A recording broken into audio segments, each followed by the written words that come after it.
Just 24 hours ago, it looked as if a hurricane might be approaching the state of Florida. That is thankfully not the case today. Jeff Hoffman here from the Storm Center with an update heading into the weekend on Tropical Storm Erika. Check out the history of this cone. Look, they got a potential hurricane moving up the east coast of the peninsula just 24 to 48 hours ago. And now we're talking about a storm that is likely to weaken into a depression by Saturday. It still could, of course, impact the state, but a much less serious scenario for us here, especially in North Florida. We're going to watch this closely. You can see how the storm wanted to go on the south side of the islands. It was projected to potentially move onto the north side of the islands. Believe it or not, for most of its life cycle, Erika has performed within the cone. We always talk about look at the cone, not the line, but just this subtle difference in its track.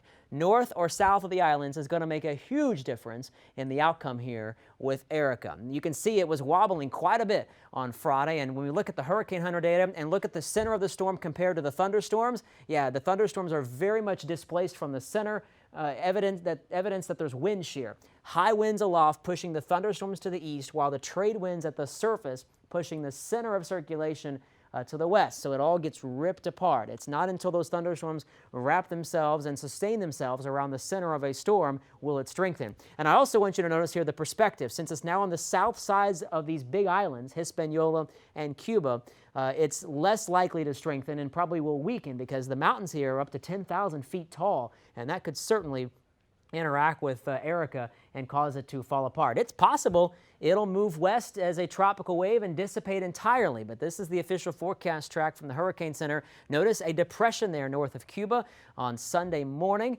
and by Sunday afternoon it could re-strengthen. All right, we could be still looking at a re-strengthening system if it can maintain its center of circulation. That would be Sunday night into Monday, potentially moving up the west coast of Florida. Also notice it is expected to slow down as it approaches North Florida because the steering currents will be much weaker. I want to show you the model lines. It's very easy to see what's going on here. The models that are predicting it to be a very weak system and dissipate, shoot it off to the west. That's common. The models that still think it has a chance of surviving and maybe re-strengthening, pull it northward. And of course, that's still the official forecast track from the Hurricane Center, but they've made it very clear there is still the potential that Erika could fall apart entirely. Now, even if that's the case, the remnant moisture from the storm will probably give us quite a bit of rain in the coming days. Our 5-day rainfall totals are indicating that we could have 2 to 4 inches in North Florida. As many as 5 inches of rain could fall with Erika as the storm approaches the state late this weekend, early next week. Stay with us for the very latest as we continue to track Tropical Storm Erika.